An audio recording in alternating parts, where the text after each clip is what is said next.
কুন্তী দেবী কুমারী থাকাকালীন তার এই গর্ভে সন্তান এসেছিল।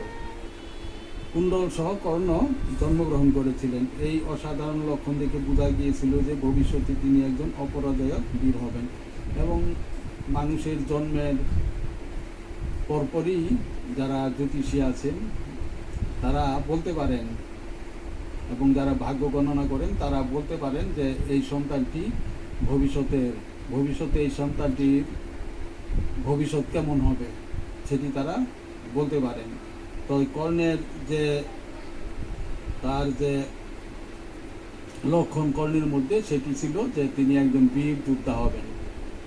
প্রথমে তার নাম ছিল বসুসেন, কিন্তু পরবর্তীকালে তিনি তার সহজাত কবচ এবং কুণ্ডল ইন্দ্রদেবকে দান করেন এবং তখন থেকে তার নাম হয় বৈকর্তন। কুন্তী দেবীর কুমারী অবস্থায় তার জন্ম হয়েছে।